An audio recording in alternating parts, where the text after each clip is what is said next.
right. Thanks for coming. I'm Sam. This is my wife, Kate, and we have the privilege of living in Lancaster and serving God there, and it's a blessing and a joy. Before that, we lived in Africa for a couple years, and yeah, who knows where we'll be next, I guess. Life's a journey, and we love just following God's leading, and being in the center of His will is a beautiful place. So, yeah, just that's kind of a little introduction to us. Oh, yeah, we have 3 kids, 4th one on the way, and, yeah, they're with the babysitter today, so we're kind of having fun. Don't have to keep track of them, I guess. Anyway, as we look at this area of finding common ground with people, we don't claim to be the experts, but we have learned a lot, and it's such a blessing to continue to learn. And, yeah, I would say we're definitely on a journey in these things, and we continue to learn more ourselves. And so, before we get started, I just wanted to clarify something. You know, there's a lot of people out there today who kind of promote be like them to win them, be like the world to win them, and that's not what we're talking about today. We're talking about exemplifying Jesus Christ to our hurting world around us. And so I think it'll save us a lot of time if you guys just know where we're coming from. I do not encourage being like the world to win them, because what are you winning them to? I do think there's a lot of beautiful ways that we can find common ground with those who we're reaching out to, ministering to, what have you. Today, Jesus is certainly our perfect example. He left the glory of heaven to come down to us, and He found common ground on this earthly ball with us. And I'm grateful that Jesus did not stay in heaven in His comfort zone, who He was comfortable with, God His Father, angels, whatever's up there, gold and streets and all that. I'm glad that Jesus came down. And I believe that in order for us to find common ground with other people, it's also going to be a humbling of ourselves and giving up what we hold dear at times to do that. Just as we get started, how many people live in a city or live in the area that with the people that you're ministering to? Just raise your hand. Awesome. Yeah, a little better turnout. No. The last group, there was only 2 people. That's beautiful. And as we go through this, if we sound like we're excited about living in the city, it's because we are. We're not against people who don't, But and we're not saying that you can't find common ground if you don't live in the city. I think it takes a little more work. I think it happens a little naturally when you're right on the same turf as them, But I think it's very possible to find common ground, even if you're not living there every day. You just have to work a little harder. So this is for everybody, and let's see what God has for us. I want this to be interactive here as we get started. So as we get started, what comes to your mind? What are some things that we as human beings, as Christians, as plain Christians, conservative Christians, whatever you call yourself, Mennonite, what are we going to have to give up in order to find common ground with people around us, city people, whoever you reach out? Shout some things out. What are things we're going to have to give up? A higher class lifestyle. Yeah. Amen. Good. We have a lifestyle that we're comfortable with. We really do. Yeah, Jesus had to do that too, in a lot bigger way than we do. Good. What are some other things? Schedule. We have the way we normally are used to operating. I used to always say I like being 5 minutes early for everything, and I was born 5 days early, so, wouldn't want to be late to your own birth. Those are some things I used to always say when I was, still at home growing up. Anyway, the reality is now, not that every time we're late it's because of ministry, but the reality is it's amazing how many times a phone call comes just when you're trying to, get out the door, or someone says, hey, can I have a ride? And you're like, well, sure, I'll give you a ride. Well, then they're not ready when you're I thought you said you were in the shower like 40 minutes ago. Are you serious? Okay, so you're late again. Okay, but again, yep, give it up, and you're meeting them where they are. What are some other things that we're going to have to give up, or put away our own things, our own ideas? Privacy. That's good. we talked about personal space. Everybody has their personal space. Sometimes it means, that idea, but also just, sometimes we talk about it. We're like, well, this is, Friday night. Everyone has their night, I've been doing ministry type things, whatever, for the last 3 nights. Okay, it's Friday. This is my time. This is my day. This is our evening. And all of a sudden something comes up. Okay, God, I'm yours. I thought this was my night. Actually, it's your night, putting away our personal space and just, our privacy. Anything else comes to people's minds from experience? Yes. Our opinions, culture, maybe cultural things that we prefer.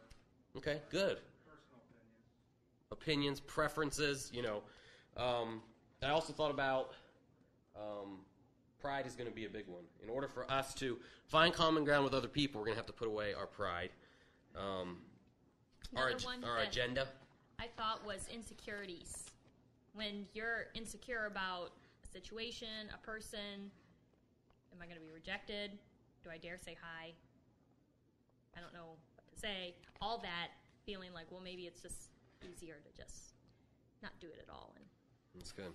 I also think, in general, Anabaptists, Mennonites, we'd be pretty cliquish in general. We have our little spot and we have our little group, and I don't know. We had an interesting situation of that where several of the people that are involved in the ministry with us, we went to this Sweet 16 birthday party for one of the girls that we're involved with, and it was kind of amazing. Like, these people over there that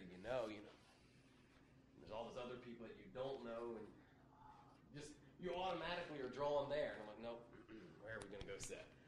Because I felt like, no, I want to reach out. And it was a beautiful time to get to know a bunch of other people, new people, but it stretched me. Anyway, it's easy just to be in our own little group, be in our own little clique, be with who we know, be in our comfort zone. I also think it's easy for us to be prejudiced against other people. We think that, the way we grew up maybe is the best, or living in the country's got to be, just one step above, living in the city. It's easy for us to have those kind of thoughts, though we would never be like, well, you guys, you're down here living in the city. It's easy for us to just carry some of those kind of attitudes. I know for myself, I think you can fall in love with anything, and the one thing I'm grateful for is God made human beings that we can be adaptable, we can adjust to things, and it's funny. I mean, every now and then you get a random person, they're like, so you grow up in the country, how's that? Don't you miss that? And it's kind of like, I don't know, what are you talking about? I mean, there's a couple little things every now and then, if I really think about it, maybe I miss, but I do think God, when we desire to reach out to people, He helps us and we find our way, and, we got a neighbor that's, 8 or 9 inches from us on both sides, and that's great. I mean, I'm glad we have brick walls in between, I was actually working on one of our back rooms the other day, and I heard the neighbor kids say, "Yo, he's breaking through the wall," because I was hammering. It was funny. I thought it was kind of comical. She's like, "Mom, he's breaking the wall down." I'm like, I guess she got nervous that I was coming through. Anyway, but it's a joy, to be right there, that close to them. Their pain, their hurts, because of God and because of what Jesus has done in our lives. We've never argued at 2 a.m, but our neighbors do it all the time, and it's just something about, when you hear them arguing for 3 hours and then you see them the next morning and you're like, wow, just your heart goes out to them, and I think helps the ground be level. I wanted to read just a couple verses from Luke chapter 18. This is about the Pharisee and the publican, and this story has always been a challenge to me, and I hope it can challenge us here today when we look at this thing of connecting with people. Obviously, none of us would desire the attitude of the Pharisee and, I'm never like that. But I think it's easy for us, especially as plain people, to have a little more of that attitude than we really want to admit when we look at the world or the city people or whoever we're reaching out to. Luke 18, we're going to read from verse 10. 2 men went into the temple to pray. The one a Pharisee, and the other a publican. The Pharisee stood and prayed thus with himself, God, I thank thee that I am not as other men are, extortioners, unjust, adulterers, or even as this publican. I fast twice in a week. I give tithes of all that I possess. And the publican, standing afar off, would not lift up so much as his eyes unto heaven, but smote upon his breast, saying, God be merciful to me, a sinner. I tell you, this man went down to his house justified rather than the other. For every one that exalteth himself shall be abased, and he that humbleth himself shall be exalted. And I think that is a beautiful story to consider when we look at finding common ground with people. You know, that Pharisee was full of himself. And yes, we maybe would never put it that way, but even in our spirit, the attitude that we carry as we desire to reach out to people, do we have some of that Pharisee's attitude in our own hearts? The attitude of the publican was very humble. You know, he knew he needed God's mercy. And I believe that for us as Christians, when we see how desperately we need God's mercy, it levels the playing field. You know, the people that we're reaching out to, I don't really like that sometimes we use different figures of speech. You know, we're reaching down to pull them up. And, okay, I understand sometimes they're down in the pit of sin, yes, but I really think the ground is level at the foot of the cross. And when we realize how desperately we need God's mercy, they need God's mercy. We're all in the same situation, needing God's mercy. You know, if they did it, we've thought it. And it's not like they're so much worse than us.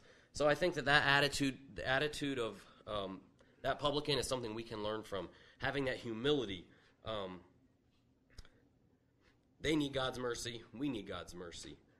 I also think another thing that we'd like to talk about here a little bit today is, you know, being a friend of sinners. And I think that, in general, that's not something that maybe we get really excited about automatically. You know, the Bible talks about, you know, I've had even people tell me, well, the Bible says, don't, he that is a friend of the world is an enemy of God or something like that. There's a verse in John that talks about that. And I would say it's dangerous if you're just in love with the world. You know, that isn't right.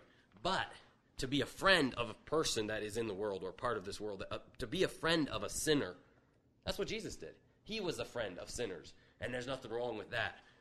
Loving sinners is what Jesus did, and that's what we should be. That's the kind of heart that we need to have as we reach out. You know, it's so easy to, I'm going to say, hang out with the people that we're comfortable to hang out with. You know, when it's time to socialize, who do you socialize with? When it's time to have a cookout, who do you have a cookout with? You know, we have our group. You know who your group is. That's your church or, you know, whatever. But in general, we tend to, enjoy hanging out with each other Christians. It's good fellowship, you know, and there's a place for that. But I often say, I think sometimes we love fellowship so much that we try to make heaven on earth. You know, right now we're supposed to be going out and saving the lost, okay? Heaven's there for fellowship and for the reunion of all the believers, okay? And we can enjoy that for eternity. There's no time schedule on that. Right now, we're up against, the time is short. Judgment is coming, and souls need to be saved. So just let's focus, get out of our comfort zone and who we're comfortable with. As we go through this, anytime anybody has a question or thought, just raise your hand. I think that goes along so closely with the heart attitude. What is your heart attitude? Because it really does show. If you really do honestly care about that person, it will show.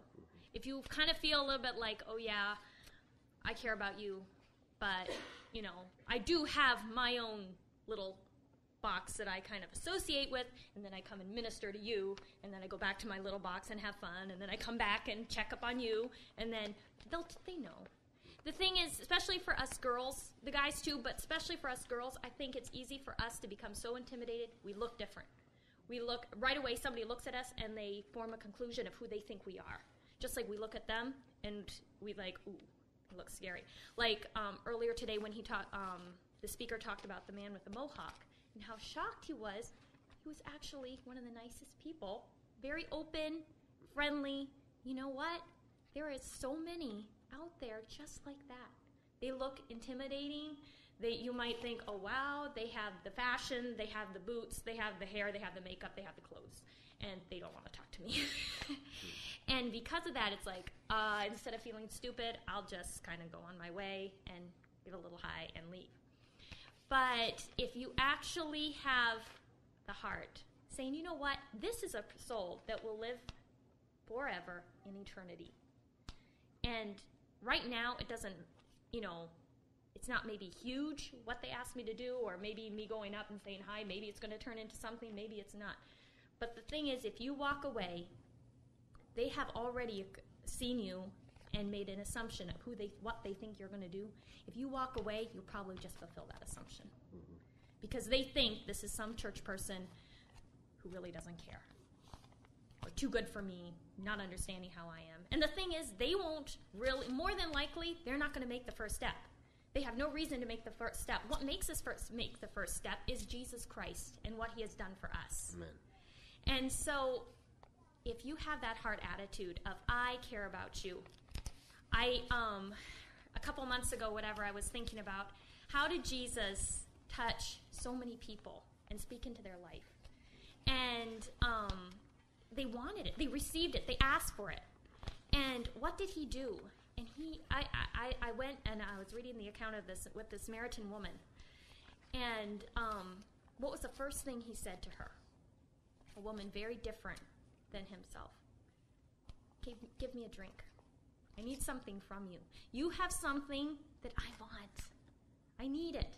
And in that validation of her life, saying, Jesus, prophet, a man of honor, asking her, this woman who everybody despises, you have something that I need. And she felt, wow. Every person, we all know what it's like when somebody admires something that we have, we do, we are good at. We just feel this, wow, I'm actually worth something. Maybe you don't, your head doesn't grow big or anything, but it's like, oh, that means a lot. This person does care about me. And the same truth applies to just reaching out. You meet someone, and maybe it's just a casual acquaintance, and, oh my goodness, you look so nice today. Or, where did you get your boots? I love them. Okay, maybe you're not going to go out and buy those boots. But she said, wow, this person actually thinks that I have nice boots. Or, whatever. Like, oh, wow, your baby is so adorable. How old is she? Oh, yeah, I have 3 kids at home. Wow, you have 4. Oh, you must be busy. Yeah, I know how it is. But you have that connection. That's right. And they feel like, wow, this is another mother or another woman or another girl, whatever. And that cares about me. Yeah. That right. I mean something to them. And they go away. And they realize, you know what, the next church person they meet, if you never see them again, they're like, you know what, the last time I met that person, they're nice. And maybe it will make a difference the next time somebody speaks to them about the Lord. That's good. It's really about, getting out of our comfort zone and I think also learning from them. What can I learn from you? Obviously there's sin, there's those kind of things. The Bible is our standard, and we're not going off, we're not deviating from the standard of the Bible. But what can I learn from this person? The way they operate, their background, their lifestyle, why they've never owned a car in their life. Well, why have they never owned a car in their life? Okay, let me try to understand. Well, they've walked everywhere or taken the bus. Well, why? What can I learn about this? How can I relate to them? There's going to be parts of our lives that I believe we're going to have to give up if we're going to be able to reach out to people, if we're going to be part of their lives. Do whatever it takes to be a part of their life. Kate mentioned that you're going to have to take the first step. And because we're Christians and we have the gospel inside of our hearts, we want to share that with them. We're the ones reaching out. It'd be really awesome if they would come part way and we'd come part way and we'd meet somewhere in the middle on a, maybe they're halfway comfortable and we're halfway comfortable. But in general, that's not how it works because we're the ones reaching them. And so we have to kind of go, to wherever they are, to their life, to what they, their worldview. They won't naturally take the first step. But what I found is so many are very eager to talk. So many are eager for a relationship. when you take that first step. On the other hand, I would say some of them have, things from their past, maybe an encounter with a Mennonite or whoever that maybe was just a church person, and they have what they think. Ministering some like on the streets, maybe street preaching, passing out tracts. I don't do quite as much of that as I would have at one point, but so often you meet people and what do they have to say about church? It's normally not good, or it's normally something that is foreign to them. Now, I remember I went to church this one time, but man, I didn't have the shoes or the tie, or they just feel like they couldn't do that, so they don't go to church. And it's amazing how our culture, though dressing up is fine, that's great, but our culture has kind of made people who aren't used to going to church feel separated or alienated just because of what we do. And I think it's so important for us to break those things down and go to them. I remember once hearing a preacher say that you could put a sign up in front of your church, in front of the jail, and say welcome, free breakfast, free music, whatever. But criminals won't come to the jail. No matter how great you make it, criminals won't come to jail. And a lot of sinners, it's not natural for them to just show up at church. Just hey, let me check out church. Most of the time we need to go to them. We need to make the first step and bring them to church, bring them to Christ. Obviously, is the real burden of, I'm sure, all of our hearts. Be a learner. Put aside what you think and know, and be willing to learn. We all have a worldview. We all look at life through the way we grew up, our worldview, whatever. Many times, certain ways of operating isn't wrong. It's just different. And I think, when we look at the city, it's like, well, that's different. Look at the way they do this. Look at the way they do that. Let's try to learn from them. Why are they doing what they're doing? Put yourself in their shoes and walk a while. And I think we'll learn so much at finding that common ground with people when we actually put ourselves in their shoes. I think that's so important, that learning. We spent 3 years in Ghana, West Africa, and when we were sent over there, we went in there, moved into our village, looked around, didn't know anybody. We couldn't speak the language, we couldn't cook the food, we were just learning. We hardly knew how to start a fire. And so suddenly it was like, okay, how do they do this? How do they operate? And we spent the next couple months just quiet, learning. Why did they do that? And what first may be like, this is so inefficient, what are they doing? And it's like, oh, yeah, this is why, this makes sense. And then it normally turned out, we try our white man way and, waste a whole bunch of energy and be like, yeah, if we only had done their way, it would have made a lot easier. That's right. But if you come in as a learner and study them, it's so easy to think, people, they live in the U.S., they eat turkey for Thanksgiving, just like us.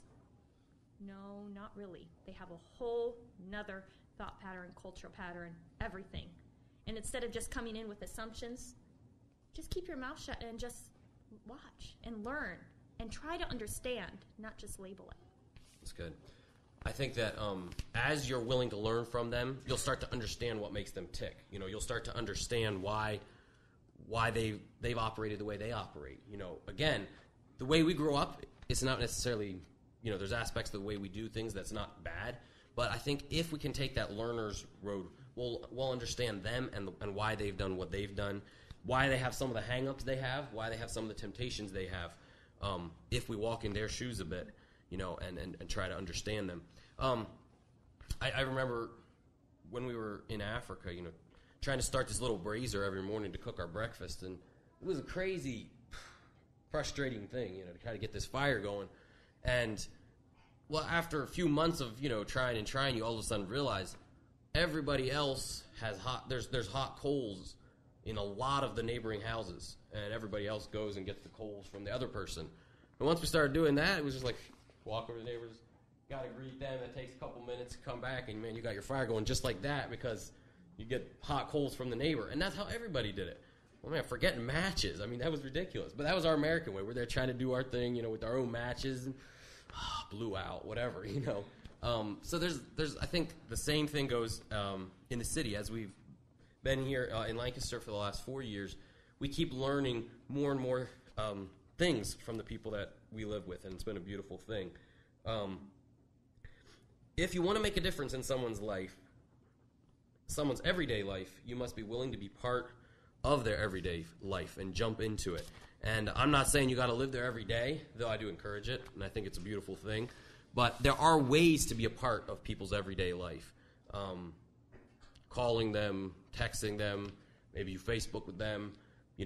I don't know, some of you that are not living right with the people that you're ministering to, I don't know how many times a week you would see them actually face to face, but I would encourage you, if you have your one night of ministry, it doesn't have to stop there. The more in and out of each other's lives, the better, because you're reaching out to them, you're building a relationship, they're getting to know you, they're beginning to understand what makes you tick, you're beginning to understand what makes them tick, what motivates them. Does anybody have any thoughts? I don't want to just, we don't want to just sit, talk and talk. Is it making sense? Finding common ground. I think that, as I said in the beginning, the humility that Jesus had and walked with, I think that's going to be a very, very important part to finding common ground with people.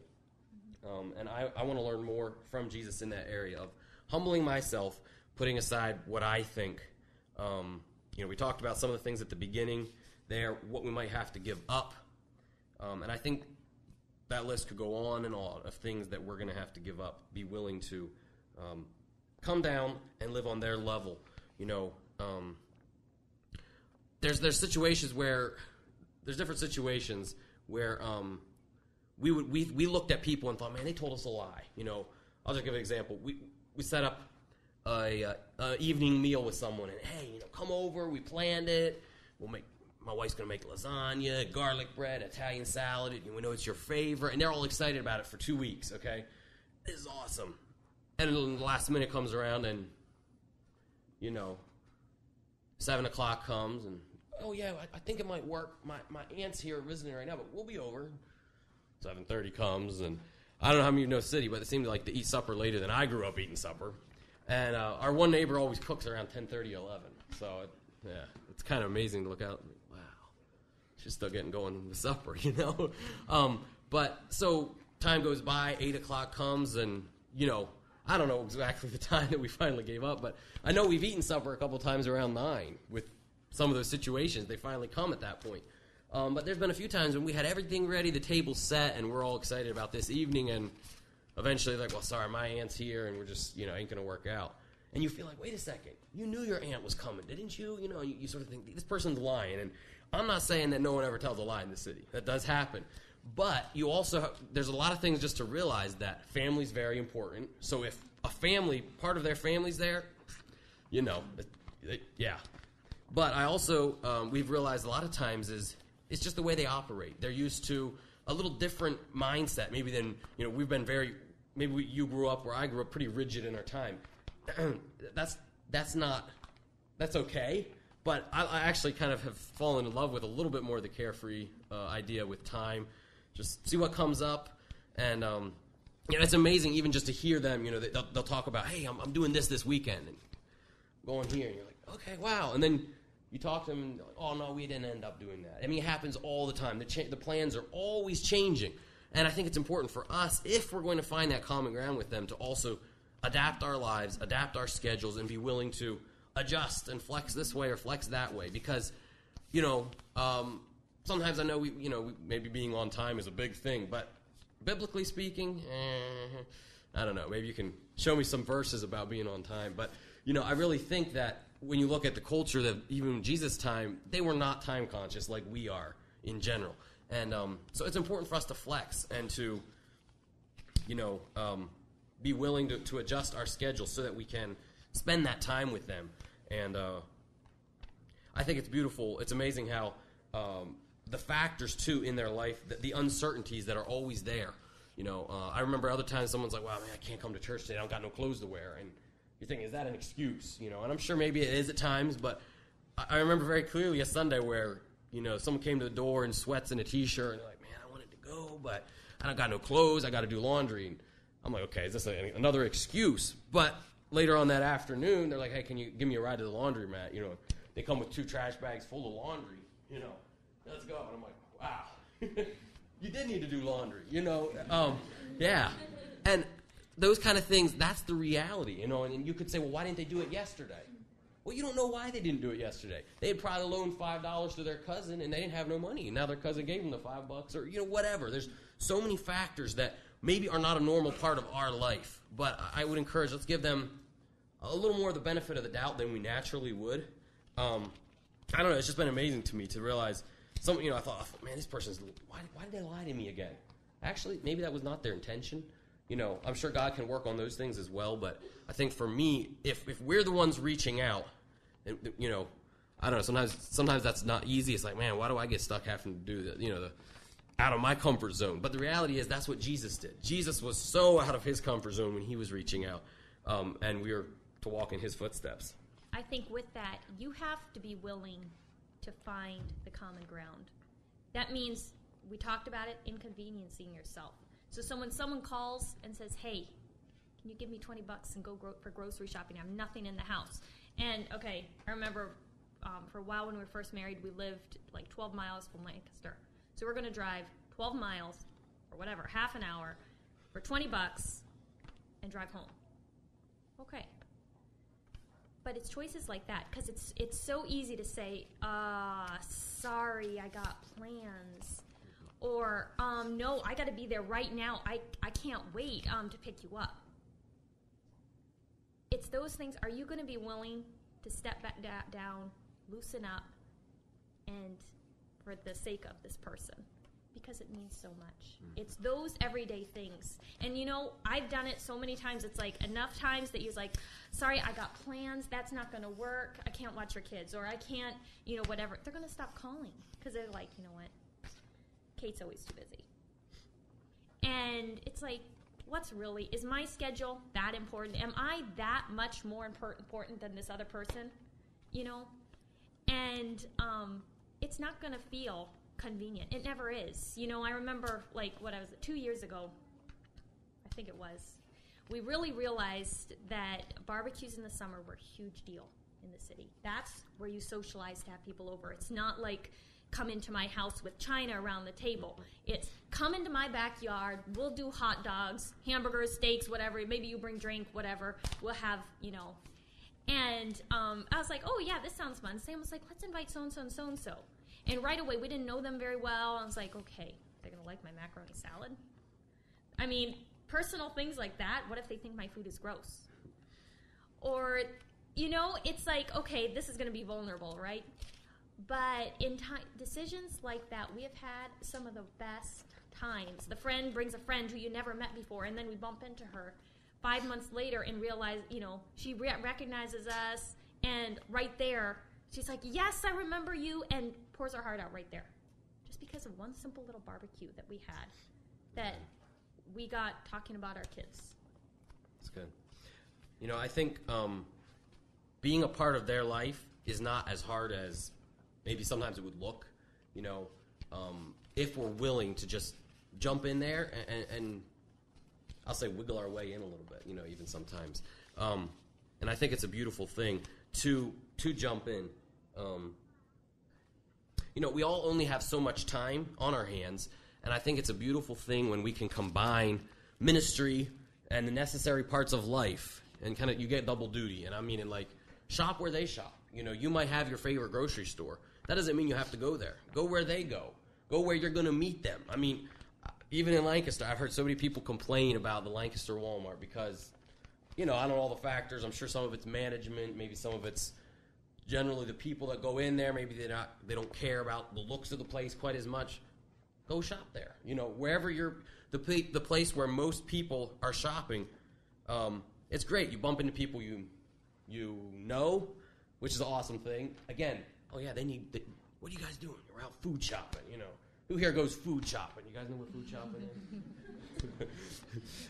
is? It's fascinating to me, just different things that as we've desired to learn, we start hearing about this food shopping thing. And I mean, my family, we went food shopping, but we never went food shopping. Different times people, they're like, can we go food shopping? And wow, I've never seen groceries like that in my life. But it's phenomenal. When people go food shopping, it's a big thing. And, yeah, it's neat. People are like, man, we haven't went food shopping for like 3 weeks. You know, we got to really go food shopping. And it's neat to just kind of realize, okay, this is a big thing to them. And some of it comes from maybe, you know, food stamps or whatever. But it's like, okay, now's the time to buy food. And so we go do it, and it's a big deal. And those things are just beautiful to kind of learn and realize, okay, you know. And so even terminologies like that, you know, some people talk about, well, should I use slang? And I'm not neither here nor there on that. I'm sure there's a place maybe for a little bit of that. But there's a lot of terminology that in the city they use, and you start picking up on, you're like, oh, that's, okay, you know. Well, I mean, I'm in the grocery store getting 5 or 6 things. You know, I'm not food shopping. I'm just grabbing a couple things, you know. When I go food shopping is when I'm, like, piling the cart, and we're stocking up for I'm not sure what. Anyway, all these kind of, just learn from them. Learn the terms. Learn what they mean. And, yeah, it's kind of a fun experience to just see what it means to go food shopping, you know. There's a single mom that we know who has 12 kids, and phenomenal. She's an amazing lady. And she goes food shopping with no car, you know. Tried doing that once, you know. It's crazy to see her whole tribe moving down the street, you know, with all the groceries, you know. Beautiful. I mean, I think I thought to get that amount of food home, you had to use a car, but she's never had a car once in her life, and obviously, yeah, they're all in good shape too. They're all fit. I will say that much. But I'm serious. That family, I always talk about it, man. I'm like, anytime I see one of them walking, you know, I always harass them because I'm like, man, you guys can walk, and they do. They're out. Like one time I was here, I was talking to someone, and like I drove, and I could not believe how far this other kid had got walking, you know, which is one of this lady's children. Anyway, they get good at what they do for sure, and it's amazing. It's never going to feel comfortable to leave what we're comfortable with. You know, we all have our comfort zone. That's going to be a little different for each person, but I want to encourage us to get out of our comfort zone.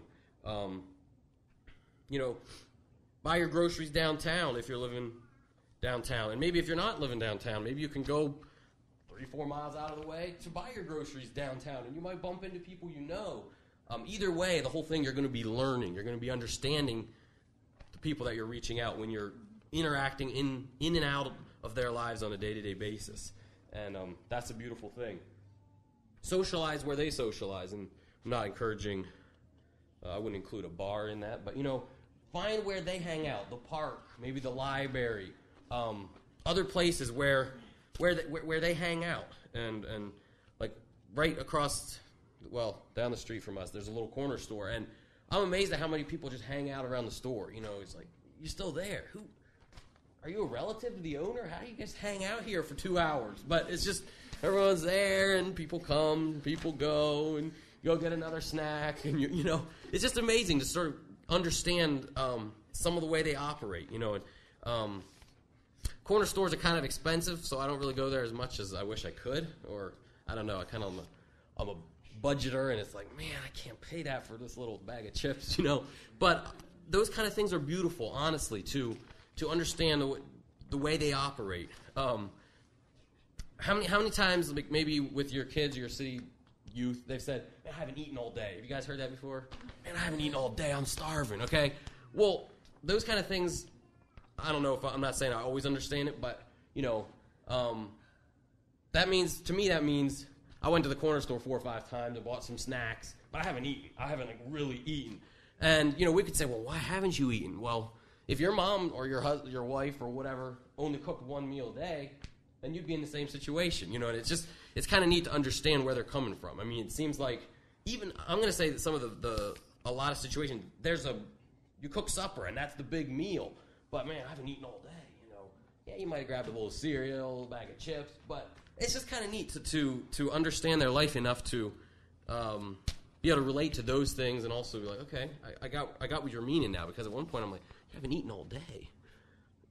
You know, your first thought would be, are you poor? You couldn't eat, or you know what's going on? But then you see them going to the corner store all the time, and you're like, man, what's going on with this? You know, but it's a way of life. This is what they've been used to, and there's nothing wrong with it. Learn from it and try to understand where they're coming from.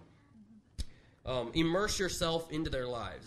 Doing things on purpose to understand them is a little like language learning, okay? When you learn a language, they say language and culture are always kind of together. And I think sometimes you can even, learning a language in a city can be a good thing as well. But I think just immerse yourself in their lives, in the way they operate. A few things that we had down here, just think outside your box, about what you're comfortable with. Go to the laundromat to do your laundry, even if maybe you don't have to. I think you'll learn something from that experience. All of these interactions can be learning experiences. Some friends of ours had their laundry stolen from the laundromat. Okay, that's part of life. It happens. Ride the bus, even if it's not efficient, or maybe you have a car.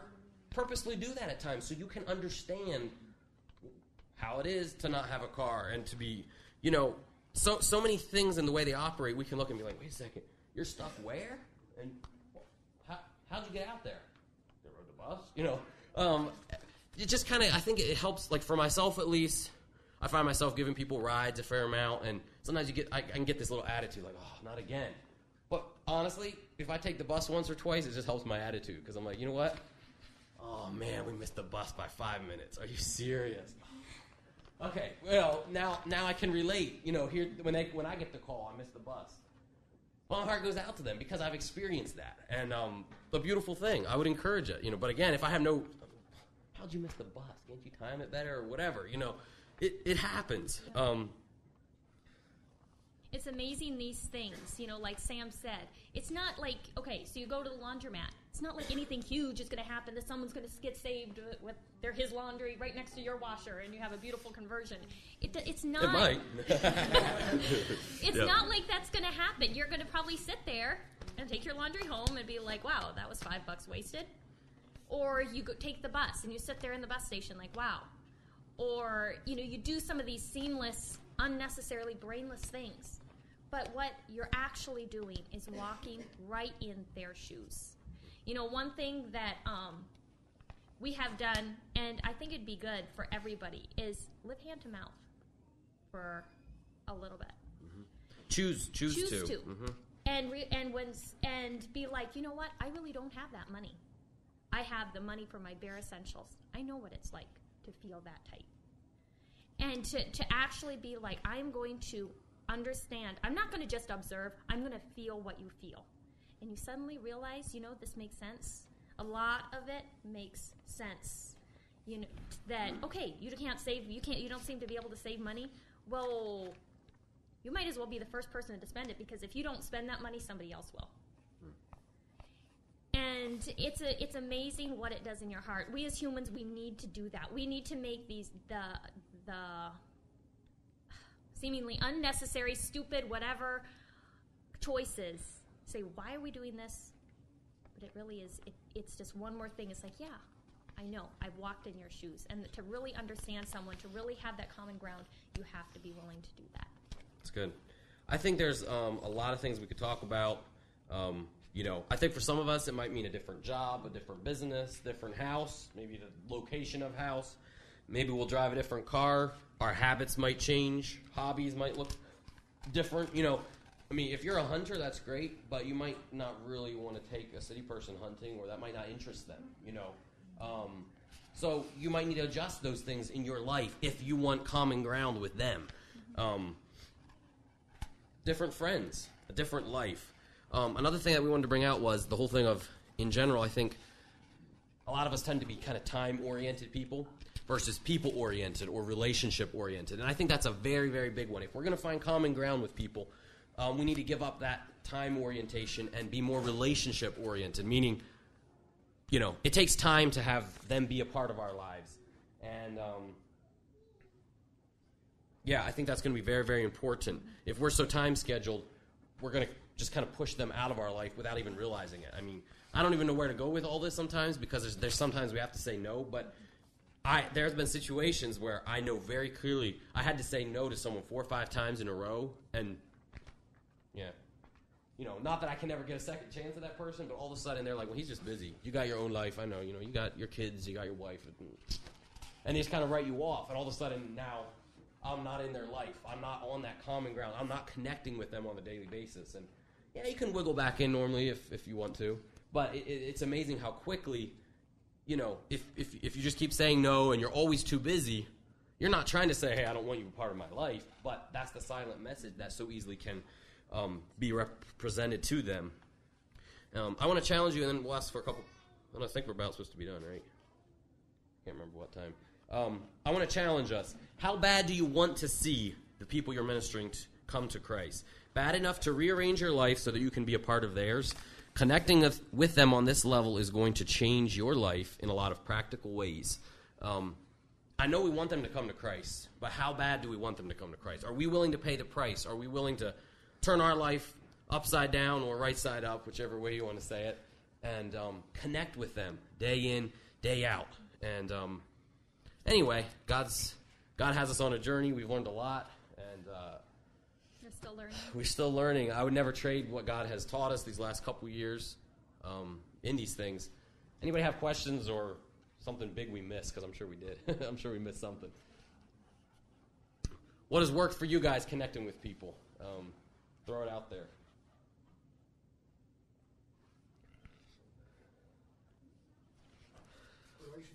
Relationships. Well, but even more than that, like you said earlier, going to the spots where they go. Now I do deal mostly with teen guys, so I'm obviously on the courts a lot, at the mix, places like that. 'Cause that's where they want to be. That's good. But Jason, what if you like golf? You know, maybe you're a golfer.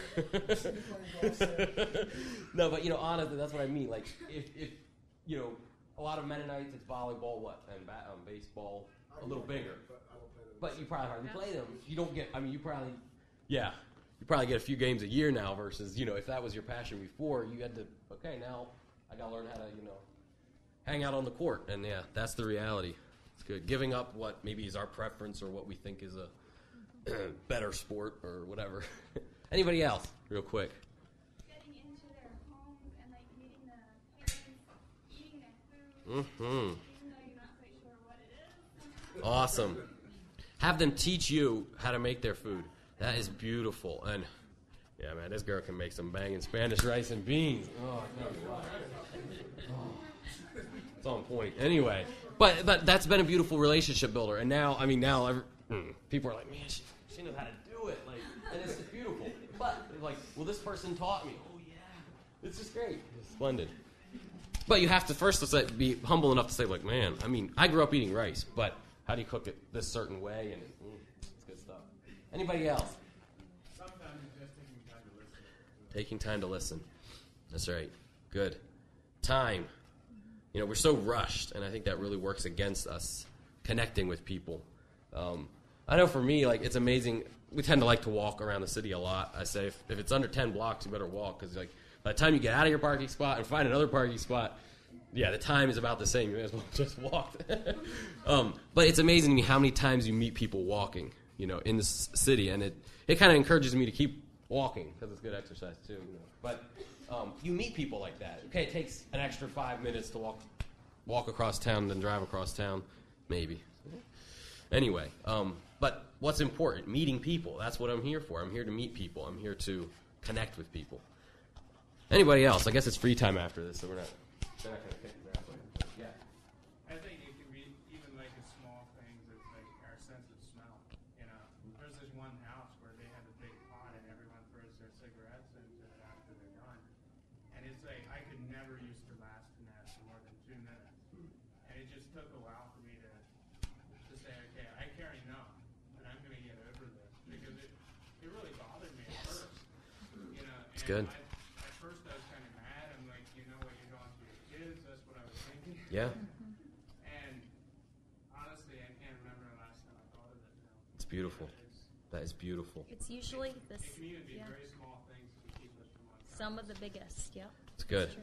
Yeah, I told Kate a while ago, you always find me hanging out at the bus lot with all these people smoking. Because people hang out and smoke. I never smoked in my life, but that's where I am. I'm hanging out with these people smoking because they're sitting around talking. And I'm in here. And I said, man, I'm probably going to die from secondhand smoke. But hey, and I hate smoke. It gives me a headache in short order. But again, that's where people are sacked. Everyone else is rushing, but everyone has time for a cigarette, it seems. Yeah. Anyway, Jesus was a friend of sinners, and I think we should be as well, following his example. I think it is so good to the point, invite them into your everyday lives. And we heard that earlier, too, in the, the session. The everyday life part, not just a planned activity of, okay, this is planned, we're going to go bowling. But just come and hang out with me. Take a nap on my couch while I do whatever. I invite you into my life. That's good. And you know what? We had a couple people live with us, and they were there when my kids fell apart, and I fell apart, and whatever. And I was able to go, well, can you pray for me? I'm really having a hard day. And it is so beautiful to have someone that maybe you have at one time considered one of your, yourself as a mentor to them, to put their hands on you and pray for you. Amen. It's beautiful. But it also takes some humbling and realizing, you know what? I'm not the big shot that maybe 10 years ago you thought I was. I'm still learning. That's good. I think about having people over, it's amazing the things that they notice even in our homes, I think. Like, I don't know how many times people have said, oh, it's so peaceful here, And at first I'm like, well, what do you mean? I mean, I'm used to it. This is my house. Of course, this is always how it is. But then if you go to their homes and maybe what they're used to, the noise, the music, TV's always going in 2 or 3 rooms, those things, it's peaceful. And I've kind of gotten a feeling a few times when it's time to leave, someone's like, wow, I really should go. Really should be going. I got to get up tomorrow for school. And you're like, you almost get this feeling like they're just enjoying the peace that is there. And what a beautiful thing to share with them. Obviously it's Jesus. He's the one that has brought peace in the home. But anybody else? We actually had, I thought we had to stop it. I don't know where we were going to stop. Do you find it easy to connect with people? What would you say? How many of you find it easy? How many find it hard? Kind of in the middle. I would say I think it's something that we learn, just like anything else. One person might find it easy, but I would guarantee that everybody in this room, I don't think anybody's born just finding it easy just to run up to strangers. Hey, how's it going? In general, it's going to take work. It's going to take choices. It's going to take a humbling of ourselves. But the ground is level at the foot of the cross, and I love being able to share the gospel with people, through relationships. I'll share one story, then we'll be done. A little while ago, we were at a certain gathering, and it was amazing to me when we walked in. There was other people who we knew, church people from our church, and it was like, maybe 3 or 4, and it kind of look over the group, and it was like most everyone was over here speaking Spanish, and you're kind of like, okay, you just feel, where are we comfortable? Where's my comfort zone? Right over here with who I know. Hey, how's it going? I know all 5 of your names. That happens so naturally, right? And we all have that comfort zone. But I think God really is saying, step out of that comfort zone. And, I didn't step the whole way on the other side, but I was able to move a couple tables. And it was awesome. I mean, there was one girl that I met before, and by the end of the night, had 2 opportunities to share my testimony. And, I went away from that saying, wow, God, thank you. Imagine if I just went where I was comfortable. That's probably where it would have ended, So may God help us to get out of our comfort zone and reach out and do like Jesus did. Be a friend to people in need. All right. Thanks for coming, and I hope that God will help each of us in the days as we move forward to connect deeply with the people that we're ministering to. God bless you guys.